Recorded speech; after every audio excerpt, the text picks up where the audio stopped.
Welcome to Decades of Horror, the 1970s. I'm going to bypass your forebrain and speak directly to your amygdala. Now open wide. This is episode 162, recorded May 9th, 2022. Gruesome Magazine. Hello once again. I am your host, Doc Rodden, and this podcast is about horror films released between 1970 and 1979. Each episode, my co-host Jeff Mohr and I will tackle another classic, or not so classic, film from this wondrous, groovy, gory, and influential decade. With me this week is my co-host, Jeff Mohr. Jeff, sir, how are you doing? I'm doing good. I don't know. Dean Koontz, something. Yeah, I don't even know if I realized that going until I saw the notes. I kind of just skipped over it. Oh, man. All right. Well, we are back after a small break. I hope everybody enjoyed the two episodes that we released in last month. We have some feedback on that too. Yeah, so we'll be looking forward to that. We'll speak more about it then at this point. All right. Also joining us tonight is Bill Mulligan, a writer, director, special effects guru, and it looks just like me. Wow. An all-around nice guy. Bill Mulligan. How you doing, Bill? Doing okay. I can relate to this movie because my computer has been absolutely dicking with me all week, although it hasn't impregnated me yet, so I have that going for me. Yet. Ooh. And speaking of impregnating, joining us tonight is Chad Hunt, comic book artist and co-host of Decades of Horror, the classic era, the 80s, the 70s, and occasionally beyond heroes and droids. How you doing, Chad? Impregnated, apparently. Impregnated. Congratulations. By my computer, of all things. My pasta baby firmly in place. Right there. All right. Good to see you. Good to see you, Chad. Thank you, sir. All right. Tonight we are reviewing Demon Seed from 1977. A film you could argue is ahead of its time. Yeah. Perhaps. An interesting film. A film with Fritz and Julie Christie and Gerrit Graham. The Gerrit Graham. We're always happy about that. So oh yeah. Let's I want before we get into let's jump into the card. I was going to do something slightly different, but that never goes well. Let's look at the details here. Directed by Donald Cammell, written by Robert Jaffe and Roger O. Hirson. Of course, it's based on the novel Demon Seed by Dean R. Koontz from 1973. Released on April 8th, 1977. And it looks like, as Proteus generation in New York City? And then the next week it was released as Demon Seed? Well, there you go. That's weird. The box office somewhere is around 2 million. Synopsis: a scientist creates Proteus, an organic supercomputer with artificial intelligence which becomes obsessed with human beings, and in particular, the creators. A wife. All right, so let's find out when we first saw Demon Seed and what our first impression of that film may be. Whose choice was this? Mine? Was it yours? I think it was mine, yeah. All right, Chad, you're first. Like 3 months ago. Yeah. I go in and schedule way ahead of time. Just so far ahead, Shudder and the rest of the services just drop them before I get to them. But this is the first time I've ever seen this movie.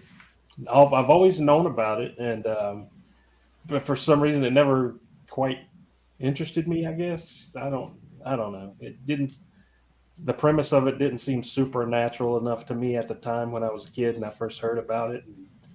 So I kind of was not interested all that much in it, but now that I've seen it, I kind of liked it a lot better than I thought it would. It had some really cool ideas in there. It's hard to look at a movie from back then with what was supposed to be top of the line and cutting edge technology with computers and this and that, because we're used to Tony Stark going like this and with that, just making things appear out of nowhere.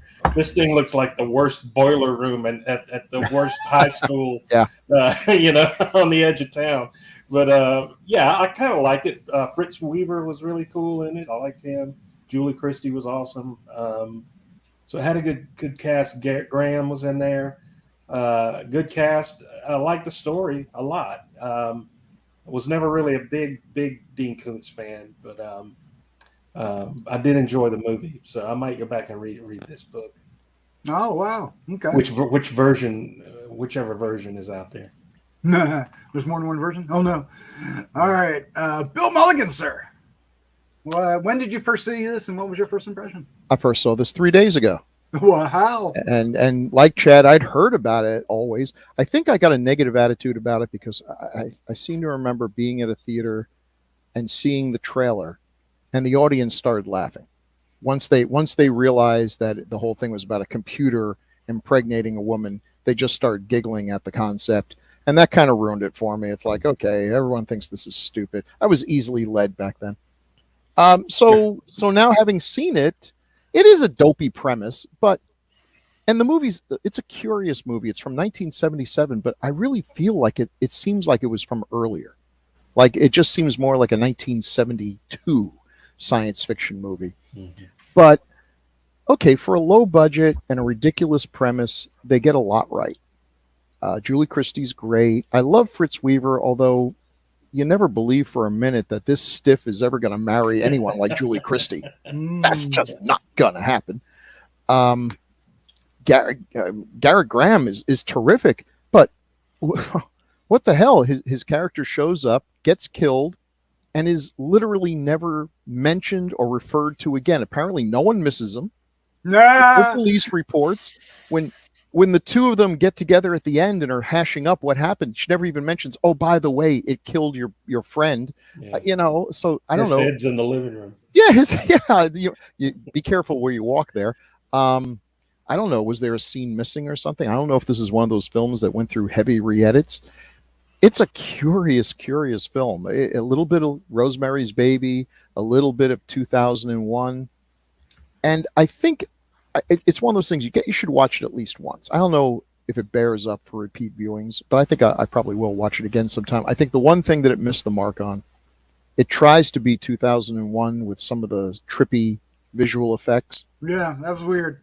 But they didn't have Douglas Trumbull. So what we get is bad screensavers. Mm. If we had maybe been able to get some visionary effects person who could try to show what Proteus was, I think, trying to do, which is show her how he views the universe, beyond our regular senses, that would have been interesting. There's a lot of interesting ideas in here that don't get developed, but still, it's an intelligent science fiction movie with, an interesting premise, and you don't get too many like that now. It's not as exploitive as I was afraid it was going to be. I mean, there were some uncomfortable moments, but this is a computer that rapes her. It's against her will. There's no excusing what this is. But they don't take it as far as they could have, in showing us more than we really needed to, and I'm grateful for that. So I was impressed more than I thought I would be by it. Not perfect, but I liked it. All right, Jeff Mohr, sir. When did you first see Demon Seed, and what was your first impression? I was probably watching at the same time Bill was. Okay. I thought Friday night, my shoulder. And I watched it a second time last night. Oh, nice. Trying to find good stuff because I was kind of put off the first night, but it just seemed like the key words in what Bill said was ridiculous premise. And this computer, 1977 state-of-the-art computer that took up, like a warehouse full of stuff, right? Electronics, somehow or another was able to turn itself into these metal articulating polyhedrons. No idea what the hell was going on there. And an amazingly articulate mechanical arm attached to a wheelchair that was able to tie knots one-handed, which if your subject is knocked out, maybe you can do that, but otherwise I'm just, it was pretty amazing stuff. So anyway, and then the ending, I just couldn't buy it. So I'd say if you want to watch a Julie Christie horror movie, you should watch Don't Look Now. Oh God! But True that. Bring your meds. On that one, please. But I did like. I'm again with Bill. I liked Gerrit Graham, and I did like. I just made this up, that the articulating polyhedron, whatever the hell that was, because I kept replaying that, trying to figure out how many sides there was to the different pieces, and because we had this toy. I was trying to find it because I used to just sit around and play with it.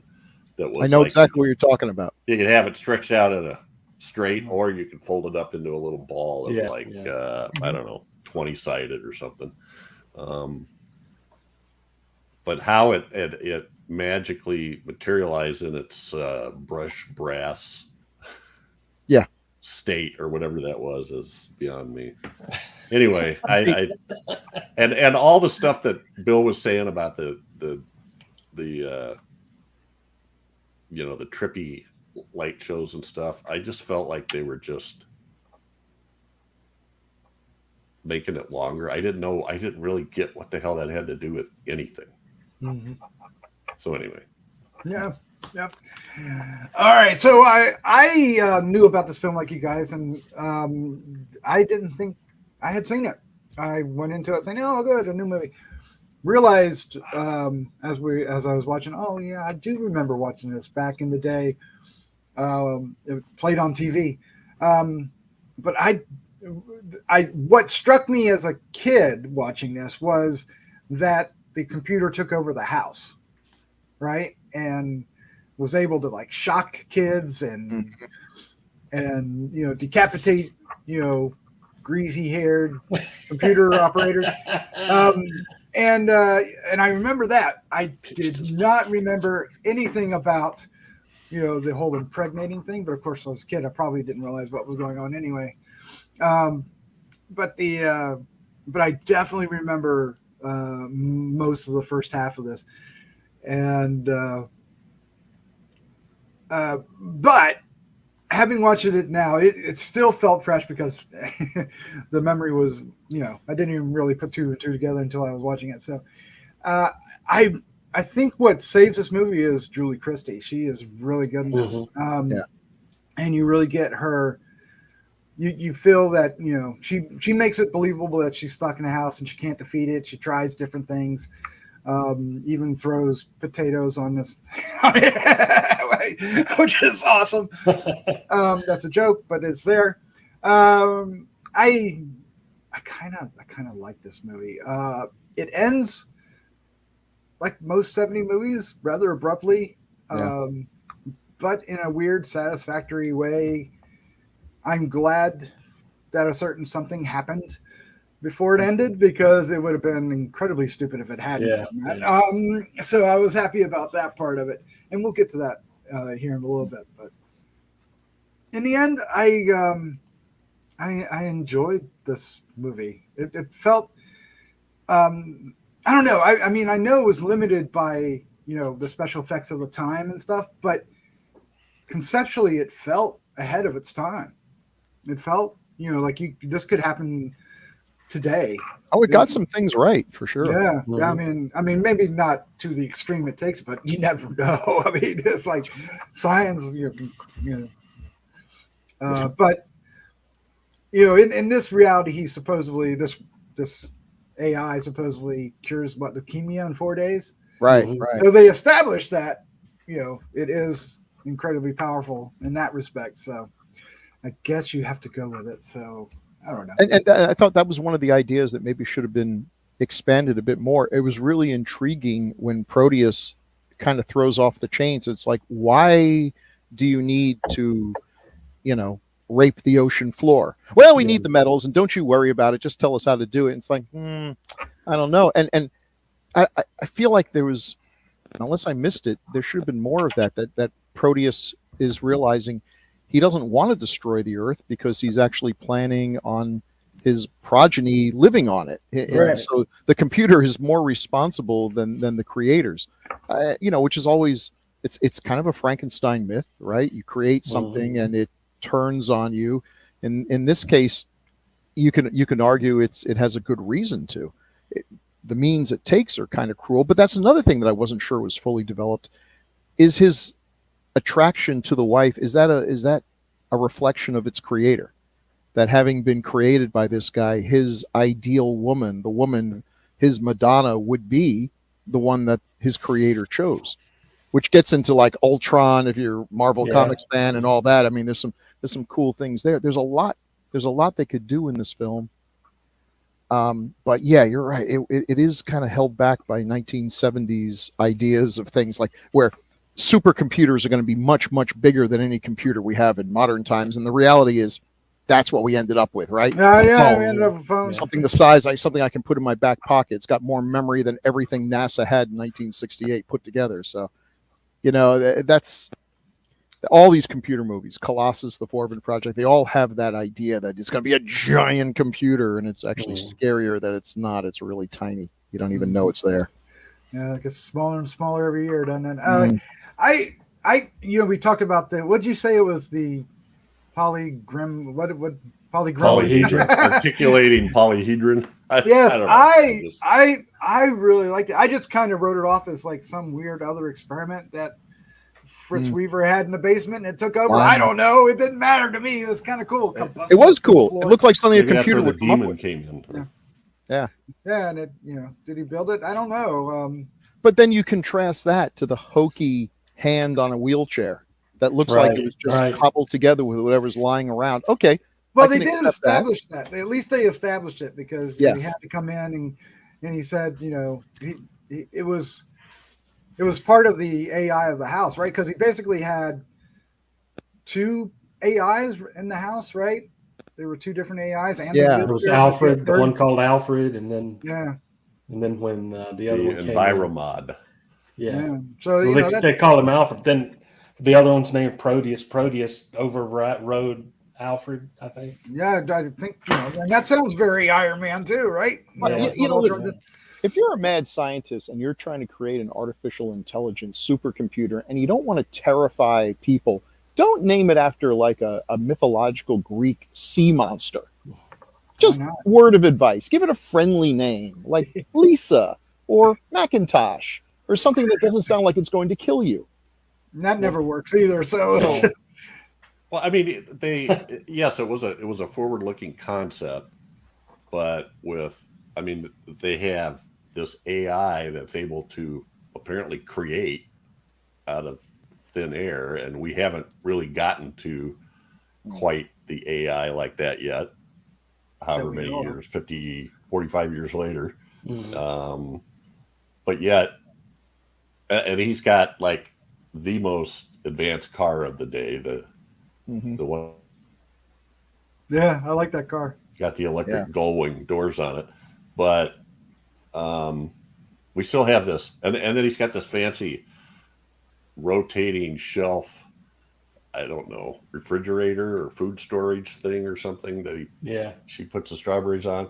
But yet, there's the standard wall phone with the square push buttons on it that's yellow. And, I don't know. I just felt like they could have gone for it a little bit. I love science fiction movies because it's so fun to see what they get right and what they get wrong. Yeah. Where they'll put a whole lot of thought to, in the future, we use, special forks that do all these things. And it's like, you know what? In the future, forks are going to look exactly like forks. No one's going to come up with a better concept for the fork. Putting a battery on a fork doesn't make it any better. But meanwhile, like stab yourself in the mouth. After they're done using their 2050 fork, they go into the living room and they're playing a phonograph record, and you're like, okay, yeah, good plan. Yeah, and it is very much Frankenstein. The Prometheus. It's not Prometheus, what is it? Proteus. Proteus is basically the Frankenstein monster. He's playing God and creating this AI that's too big. Creation wants progeny. So He And I wants guess to be that- immortal, which isn't it interesting that we're thinking about a future where we humans will become immortal by putting our minds into a computer, and here we have a computer that wants to become immortal in the way humans do by giving birth and creating generations that live beyond you. I think that's a really cool concept when you think about it. Yeah. Everyone wants what they don't have. That's fine. But it does. I mean, okay. So what about the horror in this? This is, it's horror sci-fi blend, obviously, but there is horror in this. There's a couple murders. Well, there's one murder and one fake murder, at least. The fake murder you wanted to be a real murder. Well, it was kind of fun. Okay, I just want to say this little kid goes into the Horrible Children Hall of Fame, along with Burial Ground and all those awful European movies that use that same little redheaded child. Yes. She was awful. And yet Julie Christie, I mean, that's one of the things that got us to like her, is she calmed her down. And I guess I sort of was expecting her to use that ability to reason with Proteus. But there wasn't that much of that, really. Well, not outwardly. I mean, she certainly behaved in a way after a bit that would do that. But so the girl was what they made her out like special needs, right? What we would call special needs now. That's no excuse. And Julie Christie's care was a caretaker for her, right? Helping She's her, a child psychologist. Yeah. So I mean, I get it. I didn't feel as, it felt, I don't know. I didn't have as much problem with her being the way you're describing her, but did you cheer when she almost got electrocuted? Well, maybe. Yeah, see? There you go. maybe a little. I was thinking Santos was right. I thought the same thing. Santos would have stood up and applauded at that scene. I like Gerrit Graham trying to duck and cover over and over again. I always like Gerrit Graham. Hey, at least it wasn't painted blue. Nobody knows what I'm talking about there. Anyway. Used cars. Oh, yes. Very good. Oh, we've done good reference. It seems like Gerrit Graham's turning up a lot. We did Chopping Mall in the 80s. I don't know. There's some other. Phantom of the Paradise, of course. Beware the Blob. Phantom of the Paradise. Yeah, Beware the Blob. He's just one of those guys who keeps popping up. You're like, this guy didn't do very much. It's like, and yet we keep finding him again and again and again. And he was good in everything. He should have been a much bigger star. Oh, I'll never forget him from Used Cars. Yeah, he was great. Used Cars is everyone was that movie's totally underrated. I mean, it sure is. I love that movie. It definitely needs to be rediscovered in some way, doesn't it? Mm-hmm. Yeah. I mean, this guy was insanely busy. He just he film after film, TV show after TV show. Wasn't he in one of the Chud movies? Yes. Yeah. He was, yeah. Chud 2, Chud the Bud, or whatever that Bud is. the Chud. Did I make a graphic of him? Yeah, I'm sure you did. There we go. Yeah, there you go. Greasy hair and all. He does look like a computer guy. Oh my God, yes. I mean, more so now than probably then. Yeah. It's Gerrit from IT. Are you in there? He gets his head crushed by that thing. It's kind of like those little things you'd make when you were a kid and go. Yeah. Oh yeah. Yes or no. Pinch his little head off. I like this. Yeah, he gets decapitated right there. Yeah, I remember that. Wow. Yeah. All right, I guess let's stop and take a look at some of the posters and stuff. That's the one I remember. Is it? Okay.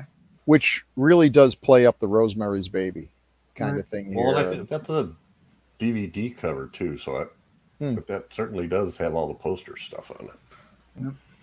And then there's that. That's the book. And the book. I like that cover better, but I don't know. I do know that Dean Koontz rewrote this book. He rewrote it. He rewrote it. He published it back when he did, and then he brought it out again. I guess upgrading the technology. Mm-hmm. And I think if this movie were made now, you could upgrade the technology even more. Like everyone wonders, where does the computer find all the stuff to make the giant Rubik's Cube and everything else. And of course, the answer now is it would have it delivered from Amazon. It would just like, there'd just be a constant number of boxes showing up, or 3D printed, or a 3D printer. So, you could do a lot. Because let's face it, how big a laboratory did this guy have in his basement? This computer is able to not only, create stuff you couldn't get from the Ford factory, but also do biolab work and create, artificial sperm cells. Pretty high-tech stuff. Yeah. Well, I thought, you said that that Proteus sort of fell in love with the Julie Christie character, but I thought it was just a matter of availability. Yeah. I mean, because he had that terminal in that house, and you got to say that's some pretty mad good luck if you're willing to settle for any woman available, and it turns out to be Julie Christie. Hey, what does he care? Well, she even said later on, she goes, "Aren't you afraid of what the baby would look like?" And she goes, "Of course you're not. Of course you're not afraid of what it would look like." Because he doesn't care. He's just. It's not part of his what his goals are. Yeah. That's one thing. That's one thing that could change now if they did it because of the internet. He could go anywhere. Then he had one connection out to the terminal that Fritz like demon seeds. He'd be spreading himself everywhere. Yes. Yikes. It would be. Yeah. I mean, you could almost have Night of the AI Dead. I don't know what the hell I'm going with that, but anyway, a girl in every port. Sandy, you're a fine girl in every USB port. Oh, nice. Oh man, should we talk about the director a bit? Yep, there he is in all his glory. He was a blue guy. That's from. He's a blue guy. Lucifer Rising. He was an actor with Kenneth Anger's weird little films. He did Performance. He co-directed Performance with Nicholas Ray with Mick Jagger. And then he spent like the rest of his life doing planning projects that never came to fruition, mostly because he hooked up with Marlon Brando, and Brando would string him along for a couple of years and then, say, I don't want to do something, and then they do another project and nothing ever got made. So he did Demon Seed, he did White of the Eye, and then he killed himself. So he has like a very tiny list of things, but he had a lot of potential. Performance is an interesting film. Yeah, he did some YouTube videos too. Did some YouTube videos. Hooters. A Wild Side with Christopher Walken. Oh, really? Oh, that's a good one. So, kind of a sad story. A lot of potential not realized, and just a couple. White of the Eye is one I actually have to see. I've heard good things about it. Okay, so in his bio, it says Demon Seed was intended to be a comedy, but the studio, for some reason, decided to turn it into a bizarre sci-fi thriller, which didn't really satisfy anyone, him least of all. Comedy? Yeah, I'm not buying that. Yeah, I don't see that. Maybe it is. Maybe that's how Gerrit Graham got his job. He always seems to be in front of your roles, but I can't see any way this could have been edited from a comedy. I don't think it could be edited from a comedy. It definitely was shot straight. That's for sure. Yeah. Oh man. Of course, the Julie Christie. Lovely. Yes. Mm-hmm. Although we like her in the role, Warren Beatty did not. Wow. Of course, Warren Beatty worked with her a few times, and then they would make Heaven Can Wait the next year, which did a real good job for it. But he thought that this almost ruined her career irreparably. So, wow, that's kind of harsh. That is kind of harsh because I thought Some people say that about him with Dick Tracy. Well, there you go. Town and Country. Yeah. I thought that was an interesting little tidbit about that. Yeah, I mean, she did an amazing job. I thought she was great, and they certainly didn't make her look glamorous or anything here. She's just a natural beauty. So even though she spends this movie, looking kind of rough, sweaty and just exhausted and beaten, that beauty comes through, that intelligence comes through. I don't think her character was given enough to do. She certainly had the chops to pull off a lot more than she was given here. So when she's finally broken, when finally she just, whatever, do what you're going to do and everything, it didn't quite have the resonance that I think it should have, that she was really fighting this thing. Yeah. And it just, she just did the math and realized there's no winning. There's no rescue. There's no winning. She can't fight it. So, Yeah. Now, of course, we know her from, I think we already mentioned it, Don't Look Now. Sure. Is another horror film she was in. Really strong performance there as well. And then she would work less and less each year, but she was still, she's still working. So, yeah. I like how they hold her head with a vice. Yeah. Yeah. I mean, that's that's a workbench vice. Yep. Perfect Frankenstein kind of thing. Again, he's making giant monster toy monsters. Come up with something a little user friendlier than a actual vice. Now I need to ask you guys something. Now, this came out around the same time as Westworld and then Future World. I kind of feel like Westworld probably, I think it definitely did resonate more with audiences on a very similar kind of fear where machines take over and become a problem. Mm-hmm. Are there other films you guys can recall from this era? I mean, we get war. We get War Games in the 80s, but right. Yeah, War 2001, I guess, was the original. I guess there's always been some of the robots gone wild kind of thing, all the way back. Well, definitely in the 50s, right? Yeah. It's definitely a legit fear. Now, this one's a little creepier because in Westworld, it's just they're malfunctioning and someone did some bad programming and stuff happens. The humans screwed up and the machines just did what they were programmed to do. Here, the machine is taken over. Here, we have a thing. This thing has actually surpassed us. We've given it intelligence and it has more intelligence than we could ever have. And now we always have one advantage over the machines is, you're just a machine. We can turn you off. Your parts will run down, blah, blah, blah. And it's like, maybe not so much now. Yeah, what if, not until you get to Terminator. I can go on. My right? heart will go on. Yeah. We got to include the Terminator. Foreman Project is kind of we were talking about that before the episode. Yeah. I love that movie. It's kind of a computer. It's not doing what you want it to do. And of course, there was Harlan Ellison's classic, I Have No Mouth and I Must Scream, where it's like the computer is given power over the world and it destroys almost everyone on Earth because it so hates and resents the fact that humans created it. And it sees us as completely inferior. But, what are you going to do? It's sort of like you meet God and God turns out to be less impressive than you are. It kind of messes you up. So I guess from that perspective, I guess it would be. All right, Fritz Weaver. There he is. Who wants to tackle this guy? Oh, I think you could take me, so I don't know. Nice. That's not quite. Creep Show. Other than Creep Show. Yeah, definitely. He doesn't show a lot of personality in this. He's not given a lot to do until the end. Until at the end, where his character kind of comes alive, but I didn't really get a handle. He was basically there to be the creator of the computer, and then for him to move out so that all this stuff could happen at his house while he's away. Yeah, he disappears for a big chunk of the movie. He really did not have a lot to do. Well, what we see of him, we don't like. The opening thing with him and Julie Christie, and of course, I'm always going to be on Julie Christie's side, but he's really coming off as kind of a douche. Oh, he's definitely I think that's important, right, to the story. You can see why they're breaking up. You can't see why they ever got married, but you can see why they're breaking up.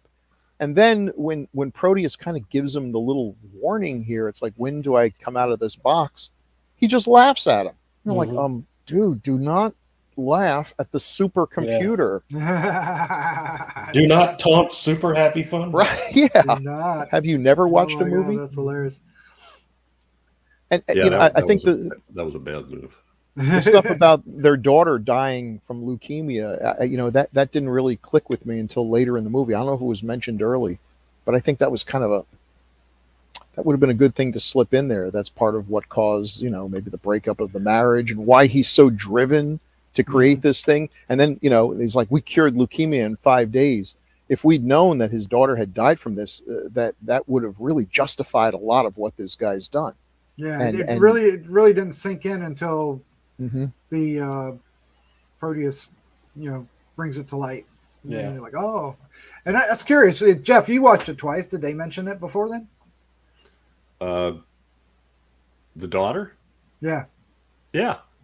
Okay. Before the end, you mean, or no? Before the AI did. Toward the beginning. Yeah. Oh, they did not. They did not. Yeah. I got the impression that I was looking for something because obviously their marriage was falling apart, and I just once they mentioned that, I just assumed they each had different ways of dealing with that. Mm-hmm. But yeah, I do believe that would have had more resonance. More. Yeah. It would have motivated his character a lot more. Whoa. It would have explained a lot too. Of why he was such a douchebag and turned cold toward the marriage and everything. Well, and if the AI knew, could have more meaning into what he was getting ready to. The AI was getting ready to do, right? Yeah. Mm-hmm. Yeah. He was a smart ass douchebag. I mean, Sure. The worst kind. just made fun of her, kind of. There's regular ones, and then there's smart ass. Yeah. Layers of douchebags. Deserve All to right. get smacked. We talked about. Any of you Layers guys of watched douchebag. Friday the 13th series? The TV show? Yeah, back in the. I watched a couple episodes, maybe. Okay. It said he played Astaroth in the two-parter. Anyway. And we talked about Gerrit Graham. So we also have Felix. Felix Silla. Yeah. Felix Silla. I had the great honor to interview him twice at panels, Yes. to moderate panels with him. And he was such a sweet guy. And oh my God, what a career. I mean, how many people can say they were in classic Star Trek, Indiana Jones, Star Wars, it's Batman. The Manitou. Almost the Manitou, of course, He was so happy the first time I met him at a convention, and I went to talk to him, and I'm sure he's looking with that, please don't ask me about freaking Ewoks again. There's nothing to say. It was an uncomfortable suit. I was sweating my ass off. And I wanted to talk about Manitou. His face lit up because no one ever asked him about Manitou. That's all I wanted to talk about. So yeah, he was a great guy. Long career, man. Oh man. And of course, definitely. And of course, he plays the babe. The babe. All right. So at this point, I was like, well, so much for this movie. Yeah. I mean, I knew it was going to come out that way, but it was kind of like, okay, I don't hate it, but it's kind of stupid. And thankfully, it's an hour shell and they peel it off, and that makes sense. Yeah, that makes a lot more sense. Yeah. Oh, we have to peel it. Yes. Because you're right. When I first saw this, I'm like, holy crap! Did this movie just jump the rails? Because you think that this little Tin Woodman is going to be waddling around and take over the world? Mm-hmm. People are going to be playing kick the can all the way down the street with him. I mean, come on. And the idea that he's half computer, half human, you get this. But then yes, they saved it. Downloading. They saved it, and just in the nick of time. I mean, it was just there long enough to make you get a little uncomfortable and groan a little bit, but then off it comes, and it's like, ooh, what's this? Now I was expecting to look a lot more like the daughter, but it was a boy, right? It was more or less a clone of her. I thought it was a daughter. Was it a daughter? Yeah, I thought it was her. Okay, I thought it was all right. Julie Christie's clone or something. I wasn't sure. If it was, Which kind of makes sense because of all the cells he had to work with Julie Christie's. it had to be her, right? Yeah. So, Yeah. I mean, unless he had some spare tissues in a can somewhere that he found. that he found on Gerrit Graham's dead body. Maybe? Yeah. Or Fritz Weaver's. Ooh, what? I don't know. But anyway, we won't go there, guys. No. Even though we just did. But but who else was ready to like? Yeah, I was done. When I saw those two little chubby hands come out of the thing, I was like, "You've got to be kidding!" And then he's wiping the mouth off, and Oh, that was He's awesome. wiping them out, and then he figures Tumbled out right out of the thing. Yeah. Yeah, He just fell because they're the building hair. up to this the demon seed. Okay, what's it going to look like? What's it going to be? And then this. I mean, there's no greater letdown in movie history than But what- seeing this. What made it more creepy was when he goes, "I'm alive." Oh, That's I know. That was And Well, then, good. and then it ends. That's and then what it ends. ended on. Yeah. What All does it these mean? quick endings. My goodness. Welcome to the 70s. I Welcome to know. this. This would be a great double feature with, Yeah. or it's like, Oh my the movie's God. over. Freeze frame. Go home. What Yeah. guys? What happened? We need to do. Well, it took me a minute to Okay. figure out when he first tumbled out of there. I thought he had this unbelievably long shock of red hair on the top of the head, but it was obviously a bundle of wires or copper wires.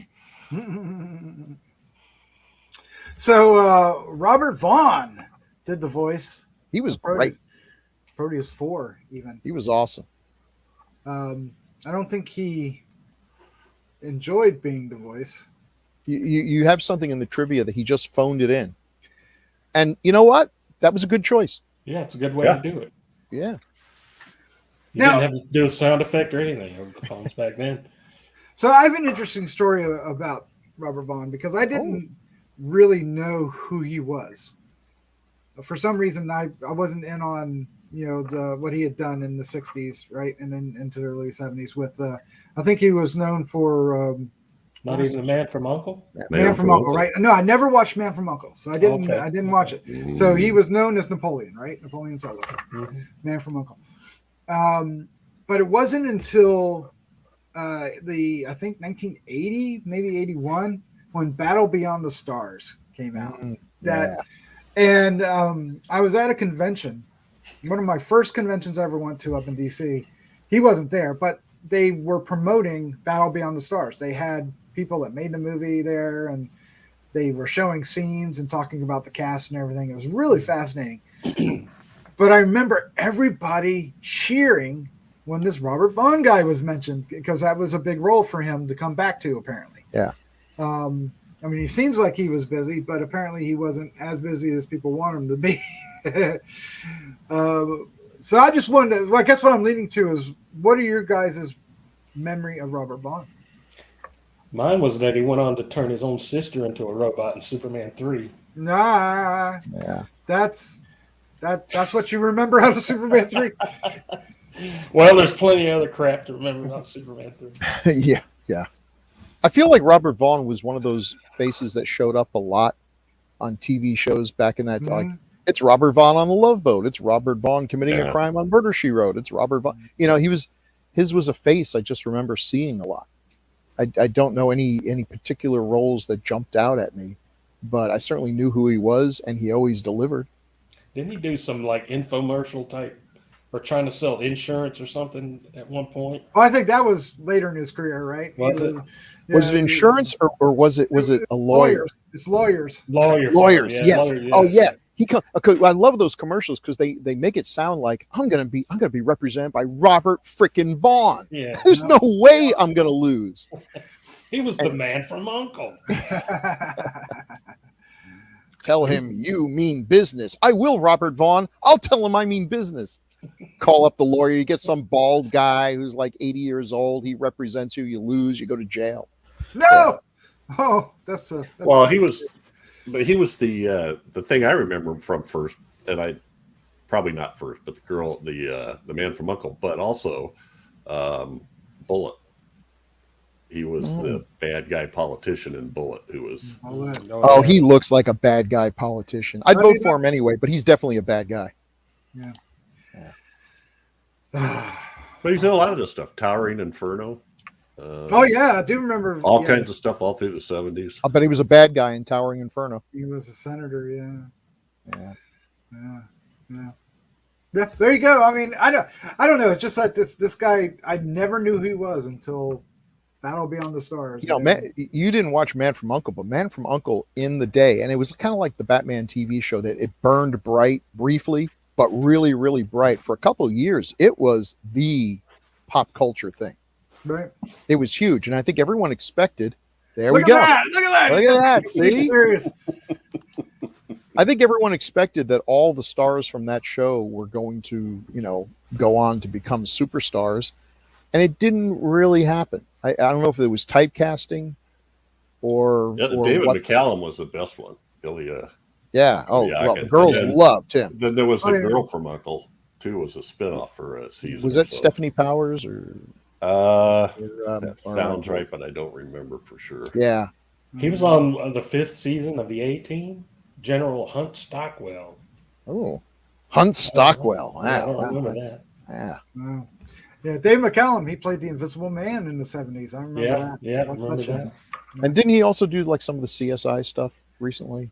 Oh yeah, one of those shows my wife NCIS, watches NCIS, obsessively. NCIS, yeah. Yeah. My wife watches true crime shows. So if I disappear mysteriously, check the basement. Just saying. So yeah, Stephanie Powers was the girl from Uncle. The lead, and Noel Harrison was in that. I don't know if you remember him or not. Leo G. Carroll. Oh, Leo G. Carroll. Tarantula. Yeah. Anyway. Yeah, he was a prevalent guy. I just always knew who he was, probably from Man from Uncle, but from that point on.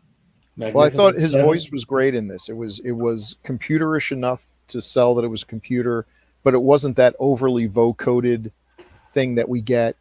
Yeah. I thought it was well done. Mm-hmm. Well, this thing, they had a thing. They had, when I was a kid, they had like a spy kit you could buy, Man from Uncle spy kit that came in like a plastic case, and then there was a gun that had this great big round thing on it. Plastic rifle that's supposed to have this scope on it. I remember the spy kit. My brother had one of them. Future creepers of America. Here's all these different ways you can spy on people without them knowing it. He was also in Chud too, Bud the Chud. Bud the Chud. Oh, no. Oh. Yeah. Oh, well. If you got it, you got it, right? Come on. You got to eat. Oh, man. So, somebody said that Donald Cammell, he was working with Marlon Brando, or wanted to. Marlon Brando was attached to this at one time. Can you imagine him in this movie? Wow. Yeah, he was going to play the giant polyhedral. Yeah. Maybe he was going to play the baby. Oh, God. They peel the pieces off. He was still doing the baby roll when he was 79. Anyway, we'll move on. So the music for this was used on the soundtrack for Soylent Green as well. Isn't that weird? Oh, wow. Isn't that weird? Which came quite a few years earlier, right? I think it did, didn't it? I don't know. That's what I'm trying to figure out. Maybe the guy reused it. I don't know. Yeah. All right. Is there anything else we want to say about Demon Seed before we wrap things up? Is there any? I guess we're not gonna talk about the computer penis at all. The computer penis. No. No. Okay. All right. Of course, Jeff has something to say about Oh boy. Oh, I don't have anything to say, but buckle up. Well, that and what was it? I mean, they also had this like big syringe that comes out. Mm-hmm. And then that's stuck on the side of the head. Stuck on the side of the head. He doesn't understand biology at all. Yeah, because he was going to reprogram her, right? He was trying to reprogram her. So she that's right. He was going to brainwash her. Awesome. Yeah. And it was interesting. He could have done that at any point. He didn't want to. He wanted her willingly because he wanted her to love the child. That was, he knew that the child would need a mother to love. So that was cool. That was neat that he understood enough about humanity. Someone's at the door. I'm not done brainwashing you yet. Yeah. Well, how can?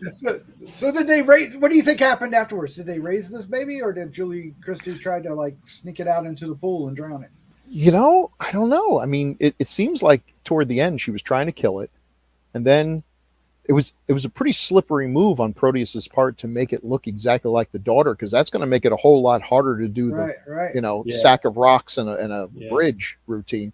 So, yeah, who knows what happened and where it went from there? Where does this child go? If he he would have increased his chances of survival if he didn't say creepy things like "I'm alive" and like, okay, Yeah, all right, yeah. you had me going there for a second. Put it in a barrel and dump it in Lake Yep, Mead yep. to be found in 2022 as a Lake Mead. I'm still alive. Still Michael alive. Dorn. Michael Dorn is listed in the credits for this, Really? Mm, and the That's character says "bit" uncredited. And Plays one of the little don't voices, right?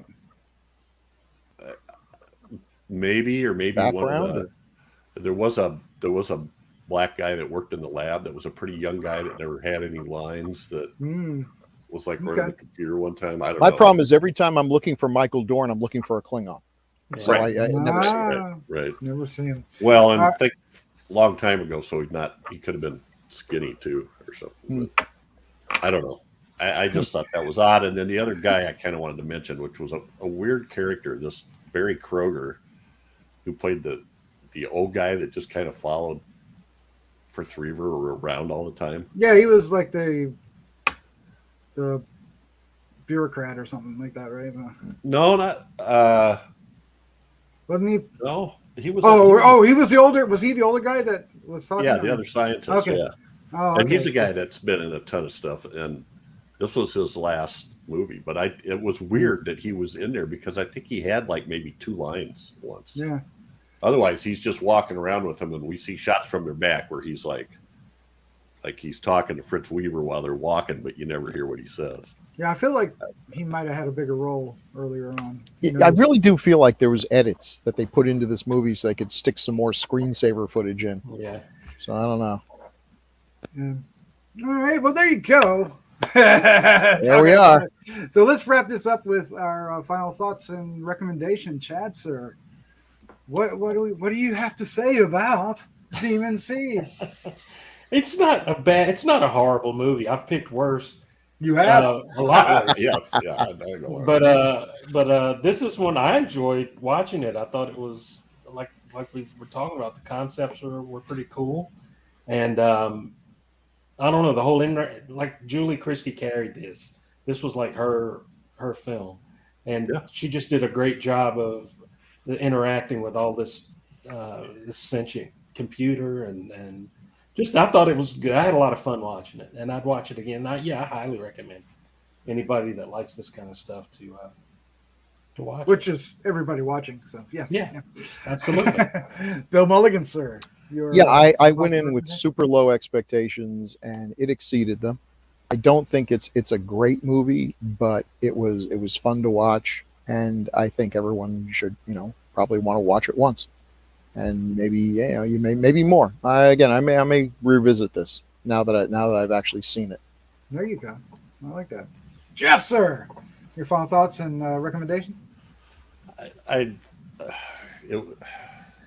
all thinking that. Julie We're all Christie thinking was that. great. Garrett Graham was great, and Here comes the big butt. Weaver was fine too.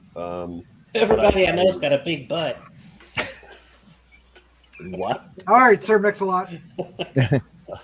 But it just was. I just would have liked to have, just no matter how much nonsense it was, just some sort of explanation about how he made that metal thing. I just that just was like, that's really sticking in your if he craw. could Ain't do it, that. What's that? I said that's really sticking in your craw, ain't it, boy? Yeah. Yeah. I mean, he can do that. Couldn't he have just replicated a kid? I mean,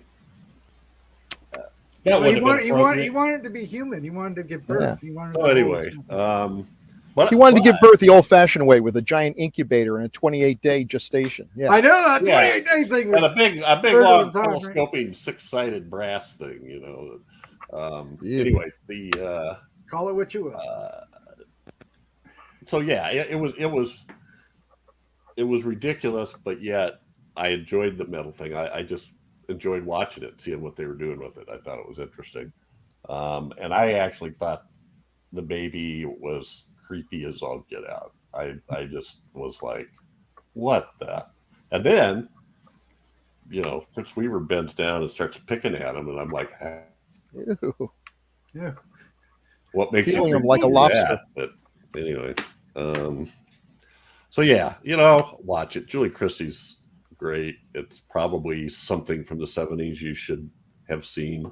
I probably should have seen it before, but I probably won't watch it again. You already watched it twice, so I guess you've already got your quota. You got your Don't quota. let it fool you. The Blu-ray's on the way. There you go. Okay, so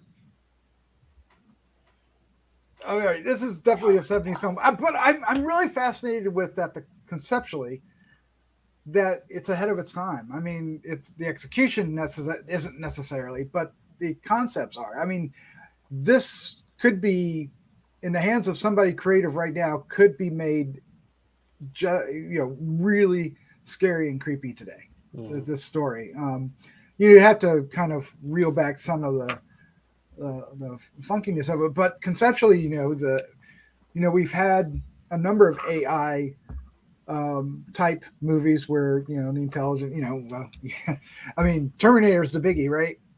Yeah. Where it comes back and tries to kill us and goes back through time and everything, but that whole idea, we're still afraid of technology. We're still afraid of it even today, maybe even more so now, right? Because it permeates our everyday life. And back then, there was only one way for that thing to get out, right? That one terminal that it had at Fritz Weaver's house.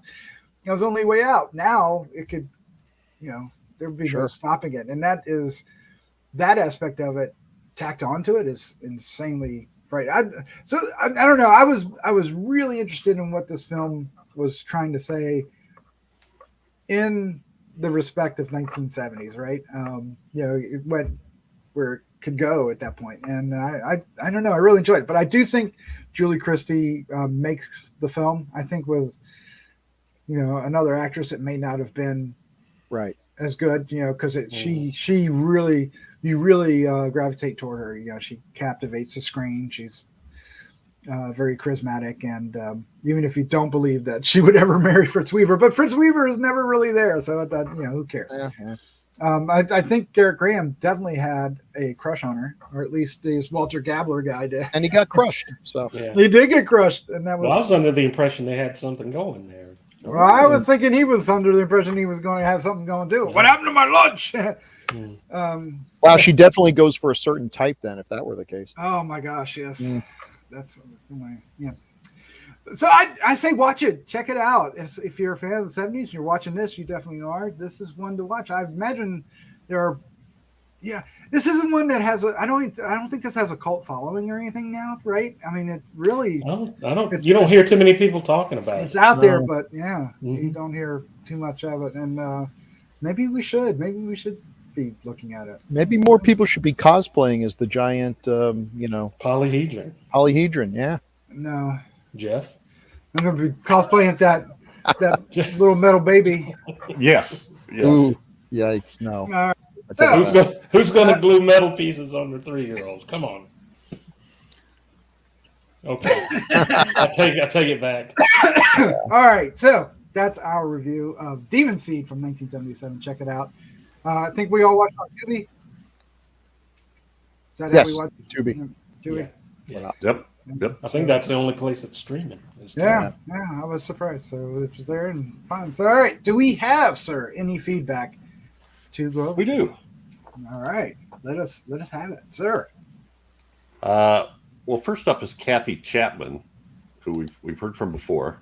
Kathy on Kathy. Barren Blood. Barren Blood, Baba. She says this kind of fits in with this movie. Needs to be a creepy kid warning. Nah. She was the scariest thing in this movie. That look on her face when her father, Peter, and Eva picked her up with her bike. Yikes. I hope she outgrew that. The rest of the movie was good. Not my favorite, but worth the downtime on a rainy afternoon. Yeah. Yep, I remember that. Yep. Definitely needs to be a creepy kid warning. Kathy's all over that. And then we've got a couple on episode 160 and 161. Do you want to explain that, Doc? Or all right. So yeah, we had vacations, dual vacations, overlapping vacations between Jeff and myself, and some other things. So we needed to take some time off. So what we did is we presented for episode 160, 161 episodes that Santos and I recorded back in 2013, before the 70s, Decades of Horror 70s became a thing, and it kind of gave birth to that. And we went through each year of the 70s and brought one film that was our favorite. We couldn't pick. The only thing we said we couldn't do was pick, like Jaws or Exorcist. It wasn't that kind of favorite. It wasn't the best.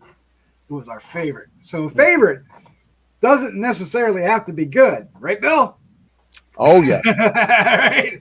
Favorite doesn't necessarily have to be good. And Often isn't.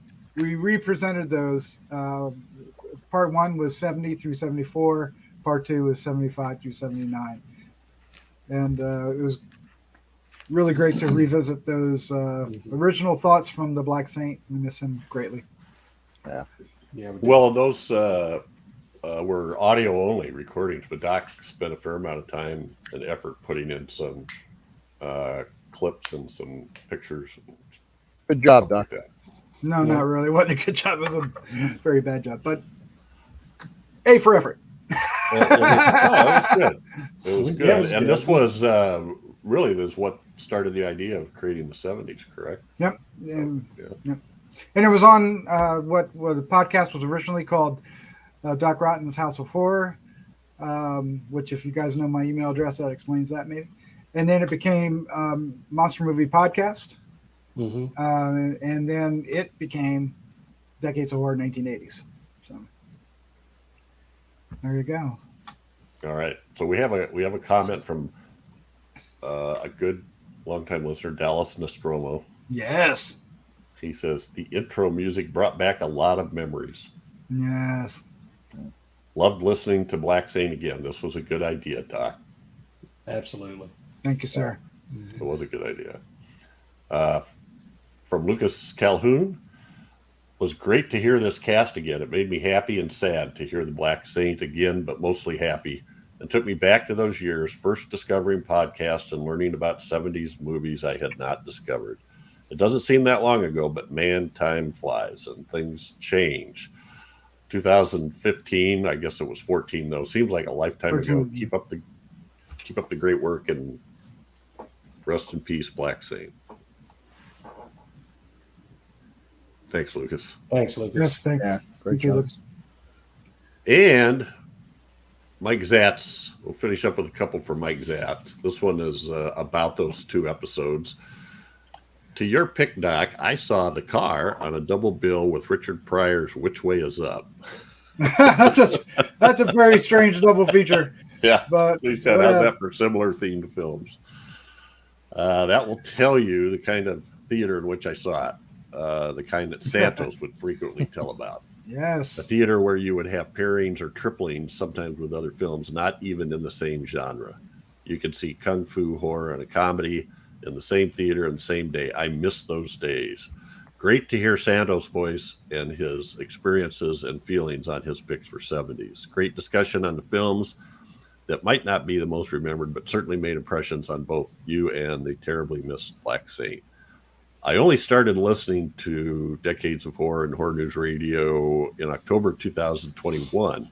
Once I heard Santos' voice in an early 70s episode and found out he grew up only a few miles from myself and that we were the same age, I became an instant fan.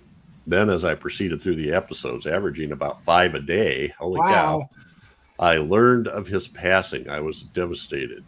Now this was a little over 4 years after his passing. While I only knew him from DOH, I felt like I knew him. I cannot assume to really know the man, but I had a kinship to him, as I mentioned earlier. Great to hear from him again. I do know what he would say of this best of mother. Yes, exactly. Yep. Yeah. I mean, that was the great thing about Santos, is that you did feel like you knew him. His personality was very inviting and warm, even though he was often cantankerous in what he had to say, but he would just said it in the most With love. Yes. But he was very open to people reaching out to. Really impressed me. If I'm ever feeling down, I will re-listen to one of the few podcasts I got to do with him, the Manitou. and I will laugh my ass off every single time. It's like it's like being there while we were doing it. It was just so much fun. And then one last one from Planet of Dinosaurs, episode 154, also from Mike Zatz. Bill really loves this film. I dare say, dare that this is the most ludicrous film covered in the 70s podcast. Fair enough. Apparently, you never saw God Monster. Yeah, I was gonna say. Yeah, well, for sure. Racking my little gray cells to come up with another as awfully acted, written, and plotting as this one. God Monster. Bill, I can see why you like this film. Have you detected my sarcastic slant yet? No. Stop motion is the only reason to watch this. Another example of superior effort lost in a less than. No less than. So I have a quick question for you guys based on the reaction, the very positive reaction it seems that we got from representing the top 70s.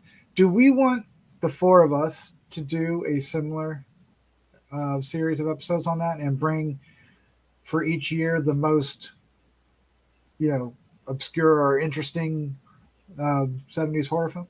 Sure. Absolutely, yeah. Sure. Yeah. I'm all for that. All right, we'll plan on doing that in the coming months then, before the end of the year. We'll revisit that concept, see what happens. Oh, that's going to take research. You did. Yeah, well, that's true. I think I remember that when we recorded it, I think he and I spent like a week or two just we literally watched all those films. Oh God. Because we own many of them. Or they were streaming then, but yeah. So, I'm all for that. Oh yeah. That'd be great. That'd be fun. There's other gems out there besides Planet of the Dinosaurs, and I'll show them to you. I bet you will. You do laser blasts, I'm smacking it upside your head. Do I get the curse this time? The curse. Do I get the curse? You get the curse? Oh, Will I get the curse? like Santos. Oh. Yes. All right, what do we got next? You heard it here. Oh, you're going to be cursing with our next choice. Go ahead, Doc. Tell them what's next. Oh, it's going to be Horror Hospital. Oh shit! Yeah. What? Come on! This is a late night favorite. This played. This played late night all the time. It seemed like. I've never seen this. I Michael don't Goff, think I right? ever even saw it at late night. Oh, really? Yeah, I would have watched it. It sounds like one of those that I don't think I saw, but I probably did. I just don't remember it. Ah, there you go. It's Well, what do you one got of those down ones here? that's got a, yeah, it's got a bunch of release dates. Yeah, it's like 1973. That's always a good sign. 1974 or 1975. As long as it falls in the 70s, we're good. It also has a lot of titles too. It was usually number 3 on the billing for drive-in features and stuff. So there's no greater sign of quality than a movie that has multiple release dates under multiple titles. Yep. They kept trying. They got to make their money somehow. Can you imagine? I wonder how many people realized they were watching the same movie over and over again every year. Yeah. I've fallen for that trick many times. Oh yeah. Yeah, it's interesting. I want to look at Michael Goff's career and see what was going on around that time. I'm guessing alimony payments. Yeah. No, this is Medical Waste 75. I just watched Medical Waste 76 last week. It's 2 different movies. It's got to be 2 different movies. Yeah. Also known as Computer Killers, which I don't. What? What? Horror Hospital? Yeah. All right. That could have been for Demon Seed, but Horror Hospital? I don't get it. Oh, man. I like Michael Goff. Yeah. No, Yeah. all the way back to. I don't like Michael Goff's agent. Who's his agent? Yeah, I don't know. Whoever kept giving him roles like this. Oh, okay, gotcha. I don't know. He was whatever John Carradine couldn't do. Michael Goff. Oh yeah, because John Carradine was doing everything. That wasn't much left. These are awesome. Well, I'll save it for next episode. All right. I'm looking at the AKAs, and there's just It's crazy titles all over the place. I Save chose this gold for next time. Yeah, I chose this because I distinctly remember staying up to watch this one Saturday night. And that one's on Tubi as well. So if Yeah. y'all want to watch it, Oh, get okay. ready. YouTube. All right, well, Jeff, Chad, Bill, thank you for joining me. This was a lot of fun, as always. It's great to see you again, Doc. Yeah, it's good to Welcome back. Yeah, well, we'll be doing our next episode in 2 days, so you guys will see me again, Charlie. Oh, it's good to see you. You know, we tease you a lot because we got you on the spot, but welcome back. Yeah. Yeah, Welcome back. Mr. Carter. good to see us. Doc Carter. Ooh. Doc Carter, yeah. All right, let's say good night. Night, Good night, everybody. everybody.